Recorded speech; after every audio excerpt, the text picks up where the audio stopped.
I would like to first ask you about the genesis of Care Pakistan.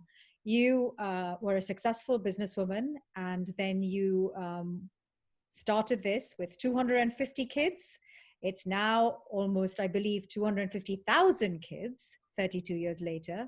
It's been an amazing journey, and I was wondering if you could walk us through it. So it's 300,000 Oh, wow, children today. 300,000. But yes, thank you for asking. And yes, so I started the business together with my brother, a small business, in 1985, and the flood happened in 1988. So the business wasn't like huge, and we weren't looking to give back. But so it was just that the flood happened, and it was terrible, and all the rivers flooded, and thousands of villages got destroyed. And we went out to help with food and water, like a lot of other people.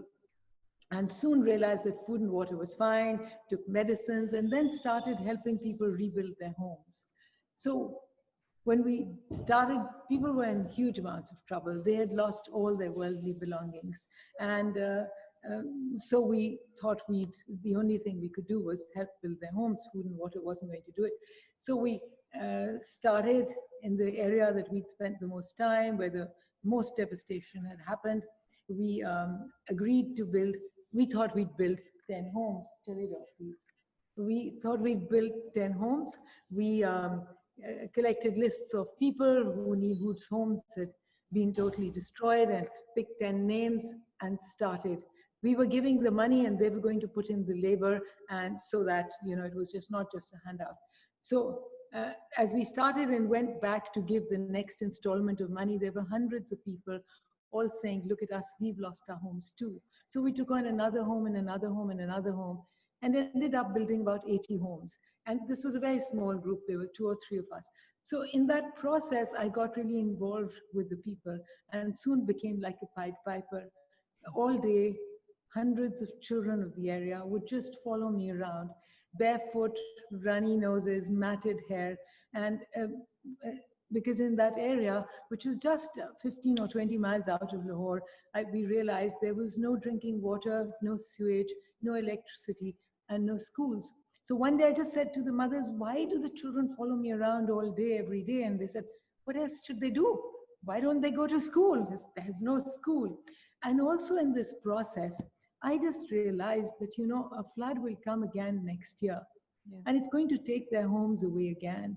And, you know, we're going to so much effort in helping them rebuild them and whatever. So will they again look for somebody like me to come and help them rebuild? And my thought at that time was really straightforward. It was just like, what's the difference between them and me? And honestly, I could only see one difference. I was educated, could plan and plead a cause and do many, many things which they in their illiteracy couldn't. I realized at that time what a curse illiteracy was. You know, every village spoke its own dialect, and you couldn't expect the next village to understand what you're saying, leave alone government. And government wasn't willing to listen to these people who were destroyed. And they said to me when I went to see them that any lists you bring, we're going to agree and help those people, but we don't believe them. They're just all telling lies.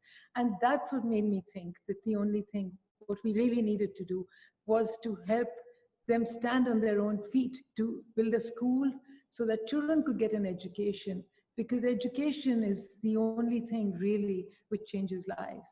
It helps people stand on their own feet, take charge of their own destinies. And so that was it. And the amazing thing was, as soon as I said to the women, what if I build a school? And, you know, they all got so excited and they said, drop the homes now, stop the homes, build the school. And that was amazing. It was amazing. So they had an understanding. And so I came to the city and started to my friends and family, and anybody I said to, I want to build a school, everyone said, now you've totally lost it. Don't you know the poor don't want to study? And, you know, thousands of schools are lying empty in this country. And I said, no, I'd worked for over a year with the people, helping them build their homes. And I'd understood one thing, that all people have the same dreams and the same hopes and the same fears. and that everyone loves their children and wants a better life for them. So if the opportunity does not exist, then we are at fault. We as a society are at fault. So I said, if I build a school and nobody comes, then I will be at peace. I will have done my bit. But as long as there is no school in the area, I'm guilty. And so I put together the money, pulled out the best architect in town, because even at that time I thought, I don't know, I thought I have to build two schools, a boys' high school and a girls' high school, because there was no school in that area for miles around. The government schools don't count because they're all empty, because the quality of education they give is non-existent, and very often there are no teachers. So I put together the money and managed to build that school. And I remember counting bags of cement, because I don't know why writing my name, signing bags of cement and counting the bricks every night, because I kept thinking, if somebody steals the bricks, I won't be able to build my school. But anyway, so the school got ready, and the day it opened its doors in January 17th, 1991, 250 children were standing outside against everything that everyone had said. People had said, no one will come, no children want to study. All of them barefoot, runny noses, matted hair, and I can't ever forget that day. Trousers, no top, top, no trousers. And they'd all lined up for a chance to a better life. And we started. And so as I was putting together the curriculum for that school was some of the biggest learnings that I had. So my son had just joined whatever's the best school in the country at that time. And I understood that, see, he was reading the same curriculum that I had read. And I understood that this curriculum, to have held through so many years, must be a good curriculum. And I just decided that this is the curriculum that I'm going to put in my school. Even though sadly there's a very sad system in my country and in many others, that the schools, the government schools and the schools for the underprivileged teach as Urdu. Urdu is the medium of instruction, and the curriculum and the knowledge given is not equal to what the private schools teach, where English is the medium of instruction and they're much more international. So of course, and I thought that if I make a boys' high school and the girls' high school separately, how will I ever teach my girls science and maths and whatever? And so I decided that it was going to be a co-educational school, and will have the same curriculum as the best schools in the country.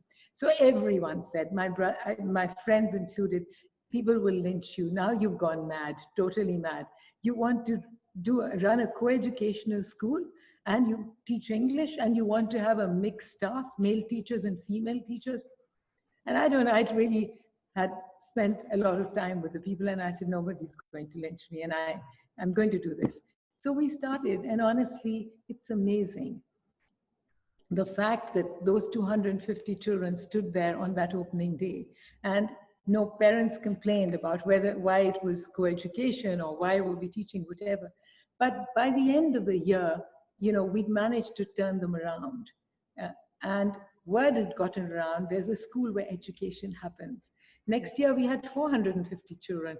The year after that, we had 850 children. Children started walking hours and miles to our school. And it was always half girls, half boys. So, everybody said people won't send their girls, but it never happened. Then we knew it was too easy. Soon we were running double shifts, because we went up to 1,300 children and then 2,000 children in that one school. So we built another school and another school, all on that same pattern of co-education, English medium, and in very remote areas. And it was amazing. The day we opened our schools, we invariably had 200 to 300 children, and soon we were running all our schools in full double shift. That's an amazing trajectory. Yes, but the amazing thing is, what I believe is that it's the parents and the children. So think about them, they trusted us. And what I understood then, and I've gone around to say, that we are at fault. The schools don't exist. People are dying to educate their children. If the schools don't exist, then it's our fault totally, and everyone must be given the opportunity. And you have spoken about that elsewhere as well, where you've said that it is also the private sector, the civil sector's job to step up to the plate and do their bit and not just rely on the government. And you very successfully partnered with government and have run these schools. But what would you like to see from the private sector?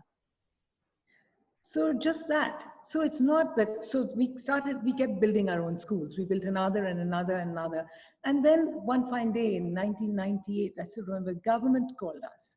The mayor of Lahore, the administrator of Lahore, somebody called me on his behalf and said, you know, we want to meet you. Your schools do fabulously well and ours don't. We'd like you to come and look at our schools and work together with us.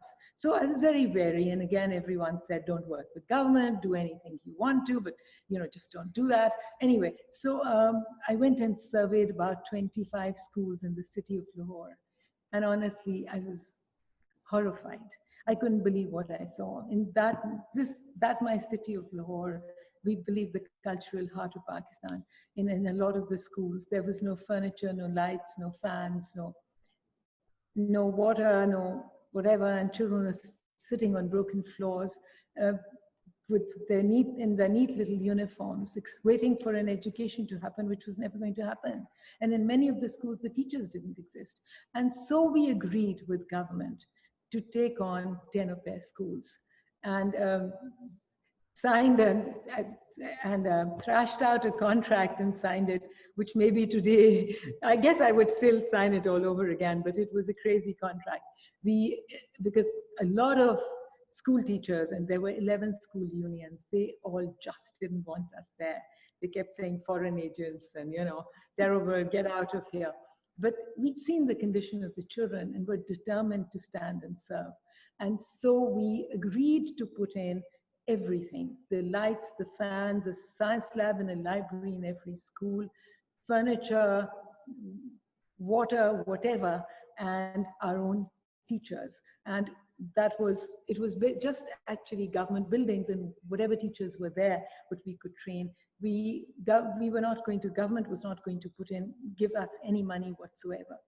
And we took over the first 10 schools, put in the labs, the libraries, the lights, the fans, the furniture, whatever. Government had to repair the rooms. And of course, when 1st September 1998 came and we had to walk into those schools, they weren't prepared, but we'd done our bit. And so we took over the schools with very few children. Yeah. Again, it was amazing, and we're lucky, and maybe I have always found fabulous people to work with me.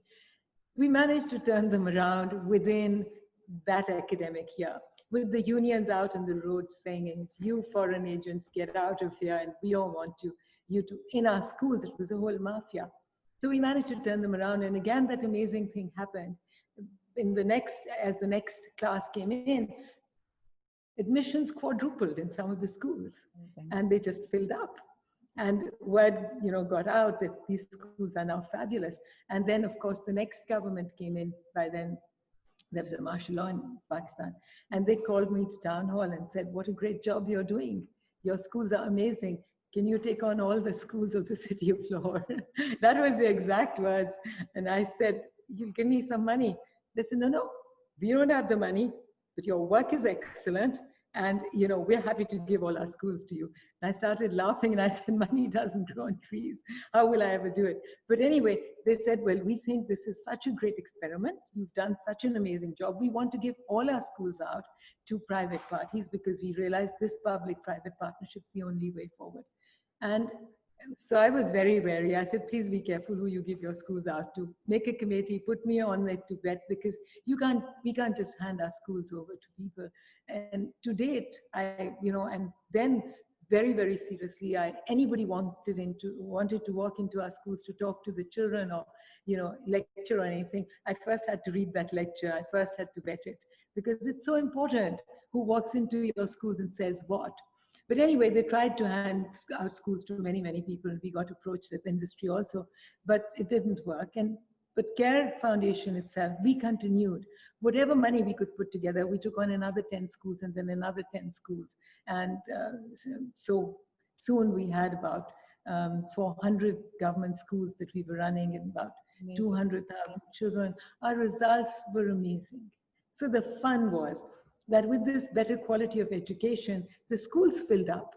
And there are 100 schools that we run in a full double shift in the city of Lahore. Our largest boys' school in the city of Lahore has 4,000 boys.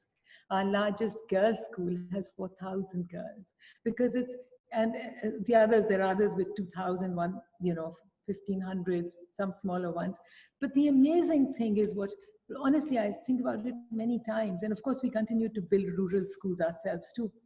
That how amazingly bright are the illiterate parents of the children, that how could they pick that a much better quality of education was being provided, or that the education we were giving added value to the lives of the children? Because we never went out, we never reached out to call people, we never did any advertising or anything. It was amazing how wherever we opened school or adopted school, it was just fill up. And the results were phenomenal. The children are fabulously bright. And that's what worries me a lot, that given the opportunity, they can do really, really well. But when not, then we know the fate of illiterate, there is no respect, and they have, of course, they're totally helpless. Actually, to be illiterate, I feel, is the biggest tragedy of all. Biggest tragedy of all. Also because it's a disease which is incurable. By the time you're 15 years old or 18 years old, it's an incurable state. And it's not like you can then we can come up with a medicine which will make illiteracy go away. It can't. So education has to happen in the years that are right for the children to get educated. So PAL, as you may know, supports teenage girls' education across many countries in Asia. So I'm curious to know what your experience has been with Care Pakistan, because one of the reasons we focus on teenage girls is that there is a large percentage of girls dropping out in the teenage years for various reasons, domestic reasons, societal pressures. There aren't enough resources to go around. Can you tell me a little bit about what your experience has been about this age, and what has been your experience at Care Pakistan with the girls? So, again, it's just totally different to what everybody else says. Yes, there might be some restrictions to girls traveling traveling 5 or 6 miles away to study. But honestly, our dropout rates are very low. In government schools, and I don't know about other private, less expensive private schools, but in government schools, I know that the dropout rate, and this is published data, is somewhere like 80%. From class 1 to 10, 80% of the children drop out, and maybe a higher percentage of girls. But in our schools, it's less than 10% that drop out. And our girls in very large numbers take their metric exam, which is the school graduating exam. And it's like 12,000 children graduate our schools every year, take the metric exam. And 50% must be girls. I don't have that exact number, but in our schools, it's always 50% girls when we add up the entire number. And we have some actually very amazing experiences. We have one school which is about 45 minutes out of Lahore towards Raiwind, which is very rural. And we adopted a government school there for a specific reason. My son lost his best friend, and who was the only child of their parents, and just to help them get involved in life again, we adopted the school far away. Children under one tree, and it was in an effort to get them out actually. And we couldn't find teachers and whatever. So very soon, as we started finding teachers, we started building rooms in that school. People started coming from far and wide. It's a girls' school, by the way. Yeah. Boys only up to class 5, and then a girls' high school. It was a girls' primary school. We took it up to high school, metric. We took it up to FA. We actually our only school where there's a bachelor's degree. We took it right up to 14 years of school. 1,100 girls in that school. They travel, and it's girls. They travel hours and miles to that school and others. So now we've adopted 12 or 13 more schools around it. But this was the pilot, and this is the girls' high school. And so it's amazing. And I only know when an Australian journalist called my team and said they wanted to interview first generation girls. Do you have any in your organization? And they said, all of our girls are first generation educated. You can come whenever. And they took him to that school. And the fun was that he then wanted to go visit the homes of 5 or 6 girls and meet their families. And that's when we found out a lot. The parents of every girl, and some of my team had gone, they said it's amazing. Every parent said, and when the girls heard about this wonderful school, they wanted to go and they made a fuss. And then we, of course, we went and saw it and we allowed them to go. So the school is totally free, but remember they're traveling. They said, and then we don't know what good food is. We don't eat good food anymore. We don't know what fruit is. We don't know what meat is. We don't eat. We're educating our girls. So, I was like, why? Where is the money being spent? The school's free. They said it costs us 3,000 to 5,000 rupees a month for the transport charges. And the amazing thing was that nobody had ever approached us. Not one parent approached us to say, we want to educate our girls, but can you help us? Some of these things have amazed me about the people and their determination and their desire to educate their girls. So other schools are, but this is totally out there. It's 1,100 girls in a school which is so rural. Even from the main road, it's like 7 miles in. And we've never motivated anyone.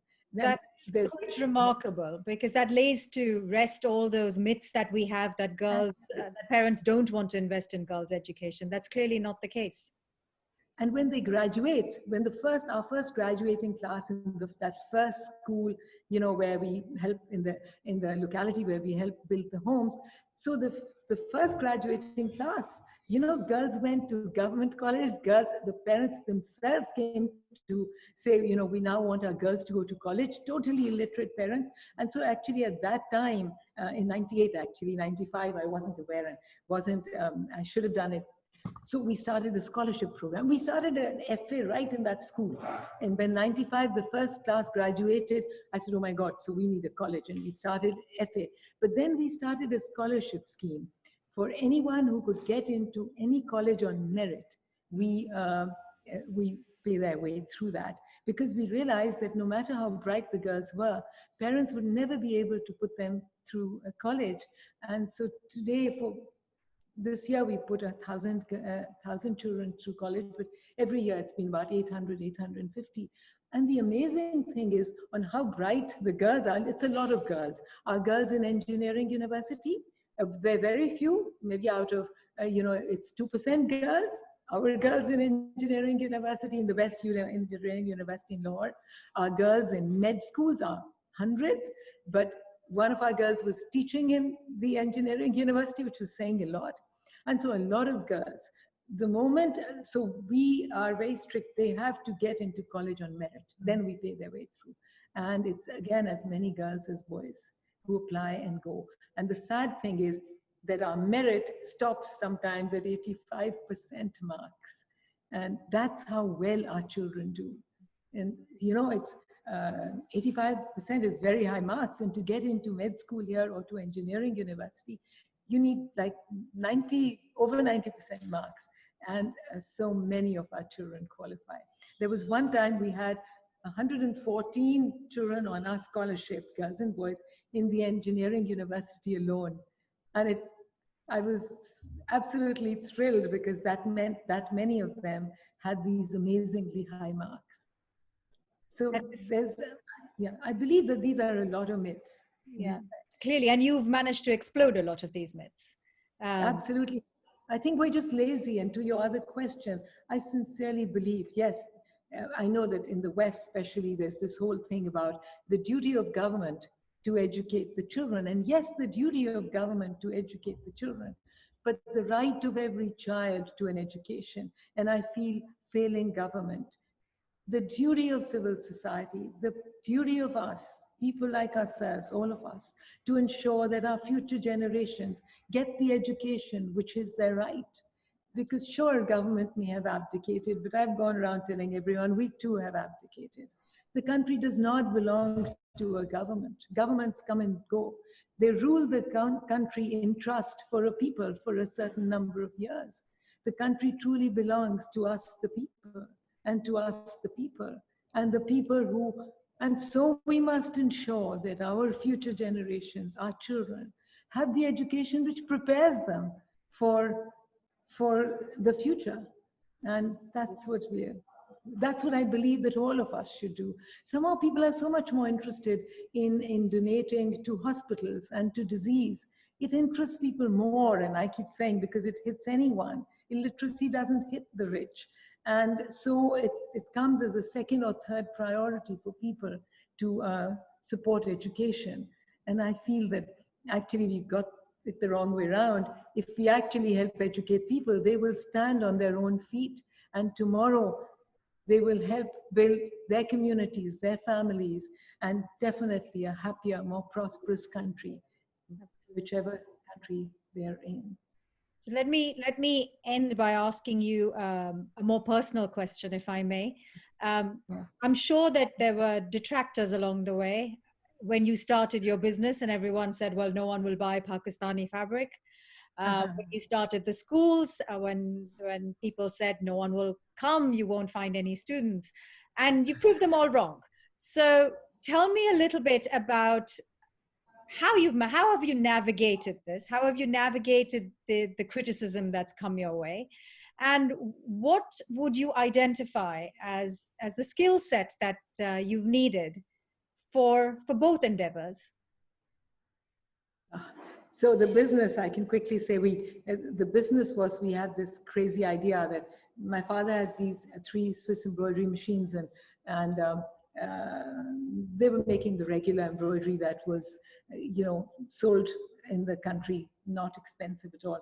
So as my brother and I graduated college, we, for whatever reason, and the embroidery industry had gone down, we had this, we had this crazy idea, everyone thought it was crazy, that we will make embroidery equal in quality to the best in the world, made in Pakistan. And everybody, actually everyone, including my father, was really angry. He said, "You guys have totally lost it.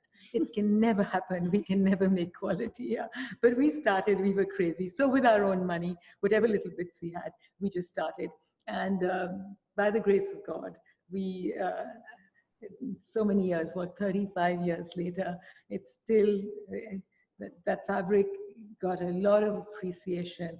And then we went and added, so we got first a little basement shop in a small market in Lahore. That's all we could afford. And it did so well from the day it opened. People just kept, by word of mouth coming in. And I still remember people saying, "This is very fabulous.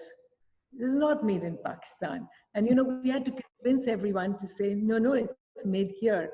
And then they'd say, "So if it's made in Pakistan, then why is it so expensive?" We had to explain quality costs.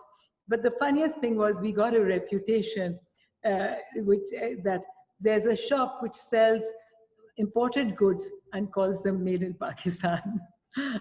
But we went on, and that too, and then we went on to create another 12 or 13 brands. In all of those, the concept was the same: quality equal to the best in the world, but made locally. Also, and in many ways sold locally and then abroad, what would be the surplus. Because again, it's part of the same belief that you have to create shared value. I believed it then and believe it today. If there's industry or wealth is being created, you have to create shared value for the people around you, for the communities around us. And very easy to, a lot of the things that we made locally, even some of our brand heads said, if you import them, they'll cost much less, and we will make much more money. But I think that's not the aim, and it's been an absolute joy.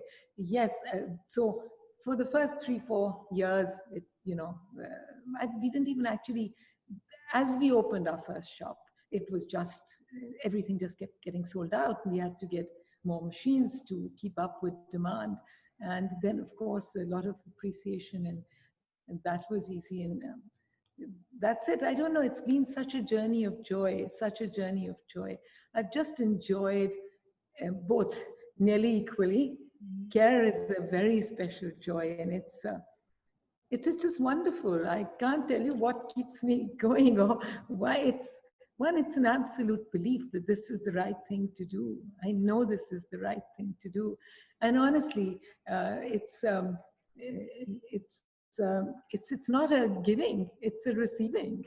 The joy that one gets out of being able to take communities with you, by seeing your children so successful, by being able to support communities. So we do that now too. Half the time in the business, I've been trying to create entrepreneurship at the bottom of the pyramid, and it works, and it's a great joy.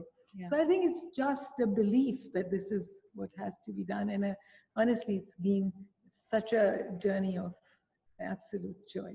I've just enjoyed doing it a lot, both creating the fabric too. So that is all I can say. And definitely the schools are really, really wanting to be able to do much more, because I feel that if all of civil society gets together and more people believe in it and join in, we can change the narrative of education in a lot of our countries. A lot of other countries like us in the third world. So we can change the narrative of education, and a lot of the tragedy will go away. A lot of people will be able to live happier, more healthier lives. And so it will become a happier world. So you said, what should civil society do? That's what I believe. We should together invest in the education of our children, whether government does or not. Thank you so much. It's been such a pleasure to talk to you. And I hope that in however small a way we can continue to play a part at Care Pakistan. Thank you so much. And it's not small at all. It's even the appreciation and the understanding of people elsewhere and wherever in the world makes you feel such a part of the global community, makes us feel that other people care too, and that together we will be able to do more. I know that together we can do much more. So thank you so much for your support. Thank you. And I hope we all emerge from this calamitous period very soon, so that we can get back to doing what's important. Absolutely. Thank you so much. Thanks a lot. Bye-bye. Thank you. Bye. Bye.